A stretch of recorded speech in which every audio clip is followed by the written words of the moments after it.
اعوذ باللہ من الشیطان الرجیم بسم اللہ الرحمن الرحیم۔ میرے مسلمان بہن بھائیو السلام علیکم ورحمۃ اللہ وبرکاتہ۔ میرے عزیز بہن بھائیو، یوں تو اسلام کے بارے میں آپ سنتے رہتے ہیں اکثر علماء کرام سے، مفتی سے۔ میں علماء عالم بھی نہیں ہوں، مفتی بھی نہیں ہوں، لیکن میں نبی کریم صلی اللہ علیہ وسلم کو اللہ تعالیٰ قرآن پاک میں فرماتے ہیں کہ نبی آپ اپنی تبلیغ جاری رکھیں، چاہے کوئی مانے یا نہ مانے، وہ میرا معاملہ ہے، وہ اس کا حساب میں نے لینا ہے۔ آپ اپنی تبلیغ جاری رکھیں، آپ پریشان نہ ہو، کسی کے لیے کوئی ہدایت دینا میرا کام ہے، یعنی کوئی سیدھا راستہ اختیار کرے یا الٹا، وہ اس آدمی کو پر منحصر ہے۔ تو اس وجہ سے کر کے میں چند حدیثیں آپ کے گوشہ گزار کرنا چاہتا ہوں، تاکہ کوئی ایک پر بھی عمل کر جائے تو اللہ تعالیٰ اس کی بھی دنیا آخرت اچھی کر لے اور میری بھی، اور یہ سب میں اپنی آخرت کے لیے کرتا ہوں، کسی سے میں اس کا صلہ نہیں مانگتا ہوں۔ تو نبی کریم صلی اللہ علیہ وسلم نے فرمایا کہ ایسا دور آئے گا، لوگ اپنے خونی رشتوں کو چھوڑ کر کے دوسرے لوگوں سے رشتہ داریاں قائم کریں گے، یہ وہی دور ہے۔ اور پھر نبی پاک صلی اللہ علیہ وسلم نے فرمایا کہ یہ فتنوں کا دور ہے، اس فتنوں کے دور میں اچھائی اور برائی کو سمجھنا بہت مشکل ہے، اور انسان کو یہ سمجھنا مشکل ہے کہ وہ کون سا راستہ اختیار کرے۔ تو آپ دین کے بارے میں بھی رنگ و رنگ ہر طرح کی باتیں آپ کے گوشہ گزار ہو رہی ہیں، اور یہ سمجھنا مشکل ہو رہا ہے کہ میں کس راستے پہ چلوں۔ تو نبی کریم صلی اللہ علیہ وسلم نے حدیث میں فرمایا کہ قسم اٹھا کر نبی پاک صلی اللہ علیہ وسلم نے کہا کہ آدمی تہجد پڑھے، نماز روزے رکھے، اور وہ بہت تہجد گزار ہے، بڑا پرہیزگار ہے، اگر اس سے اس کا پڑوسی پریشان تنگ ہے تو وہ کبھی بھی جنت میں نہیں جائے گا، اس کی بخشش یعنی نہیں ہوگی۔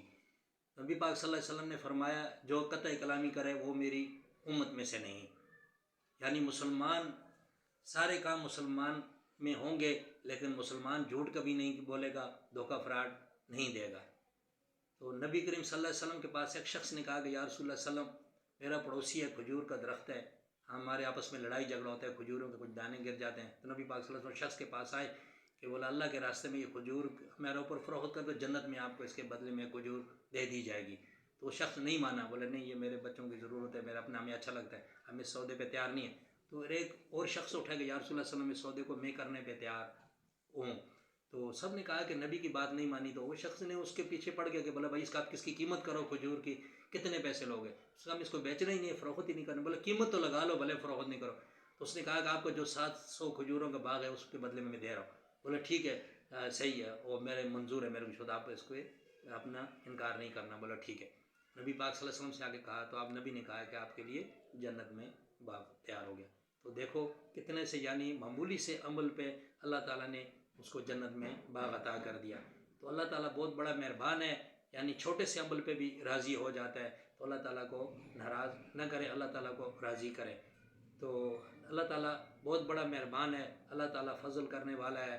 ایک یہودی بچہ تھا، اکثر نبی پاک صلی اللہ علیہ وسلم کے پاس آتا تھا، تو وہ نہیں آیا، تو نبی نے پوچھا یہ یہودی بچہ تھا نہیں آ رہا، بولے یا رسول اللہ صلی اللہ علیہ وسلم وہ تو بیمار ہے بہت، مدینہ سے 7 کلومیٹر دور کا راستہ تھا۔ نبی پاک صلی اللہ علیہ وسلم اس کی عادت کے لیے گئے، تو بچے نے جب غور سے دیکھا نبی کو، تو نبی نے اشارے سے کہا کہ پڑھ لا الہ الا اللہ محمد رسول اللہ۔ وہ بچے نے اپنی ماں کو دیکھا، باپ کو دیکھا غور سے، تو انہوں نے کہا کہ جو نبی کہہ رہے ہیں صلی اللہ علیہ وسلم کہہ دو، بول پڑھو۔ اس نے پڑھا لا الہ الا اللہ محمد رسول اللہ۔ نبی پاک صلی اللہ علیہ وسلم رخصت ہو گئے۔ تھوڑی دیر بعد میں صحابہ نے کہا یا رسول اللہ صلی اللہ علیہ وسلم بچے کا تو انتقال ہو گیا۔ تو نبی نے کہا کہ دیکھو اللہ تعالیٰ نے میری وجہ سے اس کو جہنم کی آگ سے بچا لیا، تو کتنی بڑی بات ہے۔ تو اللہ تعالیٰ بہت بڑا مہربان ہے۔ تو نبی پاک صلی اللہ علیہ وسلم نے فرمایا کہ آپ نے دل میں بغض اور کینہ نہ رکھیں تو آپ کو جنت مل جائے گی۔ دیکھو کتنا آسان طریقہ ہے، کتنا بڑا اچھا ہے عمل ہے، چھوٹے چھوٹے عمل پہ، یعنی جس شخص نے رشتوں کو کاٹا اس کی بخشش نہیں ہوگی، یعنی خونی رشتوں کو کاٹنے والے کی بخشش لیلۃ القدر کی رات بھی اس کی بخشش نہیں ہوگی۔ تو آپ خود اندازہ لگائیں کہ ہمارے اندر کون سی خوبیاں ہیں جس پہ ہمیں جنت مل جائے گی۔ پھر ہم جنت کا مطالبہ کرتے ہیں اور دل میں بڑی بڑی باتیں باندھتے ہیں کہ اللہ غفور الرحیم ہے۔ تو اللہ تعالیٰ کے کچھ ضابطے بھی ہیں، کوئی قانون بنایا ہوا ہے، آپ اس پہ عمل کرو گے تو اس کے لیے وہ غفور الرحیم ہے۔ اگر آپ قانون پہ عمل نہیں کرو گے تو آپ کو وہ سزا ملے گی، اس کی مرضی۔ پھر آپ ایک چوری چکاری کرتے ہیں یا قتل کرتے ہیں، آپ کو پولیس لے جاتی ہے، پھر آگے ان پہ مرضی پہ، جج کی مرضی پہ منحصر ہو جاتا ہے، آپ کو چھوڑے یا نہ چھوڑے، آپ کو انصاف ملے یا جو بھی ہو، وہ اللہ کا معاملہ ہے۔ یعنی اللہ تخفوا یحاسبکم باللہ فیغفر لمن یشاء ویعذب من یشاء واللہ علی کل شیء قدیر۔ اللہ تعالیٰ ہر انسان کا محاسبہ کرے گا، اسے حساب لے گا، پوچھے گا، پھر اس کی مرضی ہے، جس کو چاہے بخش دے اور جس کو چاہے سزا دے۔ یعنی اس امید پہ گناہ کرنا بہت ہی بڑی بدبختی ہے کہ اللہ غفور و رحیم ہے. اس بات کو یاد کرنا. ہم نے اللہ کو یاد کرنا، اس کو راضی کرنا. نبی پاک صلی اللہ علیہ وسلم کے پاؤں سوج جاتے تھے، اتنی عبادت کرتے تھے. تو حضرت عائشہ نے فرمایا یا رسول اللہ صلی اللہ علیہ وسلم آپ سے تو حساب ہی نہیں لیا جائے گا، آپ کس چیز پہ کیوں آپ اتنی محنت کرتے ہو؟ تو اللہ کے نبی نے کیا فرمایا کہ میں اللہ کا شکر گزار بندہ نہ بنوں، یعنی میں اس کا شکر ادا نہ کروں. ہم کتنی نعمتیں کھا کے کتنے کچھ کر کے ہم پھر بھی اللہ کا شکر ادا نہیں کرتے، پھر بھی ہم جنت کی توقع لگائے بیٹھے ہیں. نماز ہم نہیں پڑھتے ہیں جس کے بغیر انسان کو کوئی نیک عمل قابل قبول ہے ہی نہیں ہے. دلوں سے بغض ہمارے نہیں جاتا ہے، کین و بغض ہم رکھتے ہیں دلوں میں.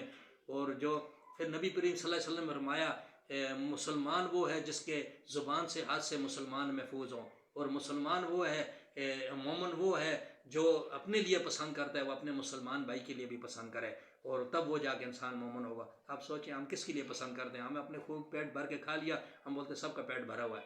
ہم نے اپنے لیے جمع کر کے لے لیا، دوسرے کے لیے سڑنا کرنا کہ اس کو نہیں ملے تو اچھا ہے. اگر کسی کو مل گیا تو اس کو کیوں دے دیا اللہ نے؟ او بھائی اللہ نے جس کو دیا ہے اللہ اس کو نصیب کرے، جس کو نہیں دیا اللہ اس کو بھی دے. تو آپ اللہ کا ہر وقت شکر ادا کریں. جو ایسے ایک فقیر بولتا ہے جو دے اس کا بھی بھلا، جو نہ دے اس کا بھی بھلا. تو آپ ہر مسلمان کے حق میں دعا کریں کہ اللہ تعالیٰ جتنے بھی مسلمان اس دنیا سے رخصت ہو کر اللہ ان کی مغفرت کرے. جتنے لوگ بیمار ہیں اللہ تعالیٰ ان کو شفا کامل عطا فرمائے، اور جتنے لوگ بے روزگار ہیں ان کا حلال کو روزگار عطا فرمائے. اللہ تعالیٰ اس دنیا میں کسی کو بھی کسی کا محتاج نہ کرے، خاص کر کے اپنے یہ خونی رشتوں کا بہن بھائیوں کو محتاج نہ کرے. یہ ایسا رشتہ ہے کہ آپ ان سے مانگ بھی نہیں سکو گے اور یہ آپ کو دیں گے بھی نہیں، آپ کو ساری زندگی آپ پریشان رہیں گے. تو اللہ تعالیٰ سارے مسلمانوں پہ اپنی رحم کرے، اور اللہ تعالیٰ کسی مسلمان کو بھی کسی کا محتاج نہ کرے. جو لوگ بے اولاد اللہ تعالیٰ ان کو اولاد عطا فرمائے، اور اللہ تعالیٰ سارے مسلمانوں کو اپنے فضل و کرم سے نوازے. اللہ کسی کو کسی کو محتاج نہ کرے. ربنا ظلمنا انفسنا وان لم تغفر لنا وترحمنا لنكونن من الخاسرین. فطر السماوات والارض انت ولی فی الدنیا والآخرہ توفانی مسلما والحقنی بالصالحین. قل رب اغفر وارحم وانت خیر الراحمین. لا الہ الا اللہ.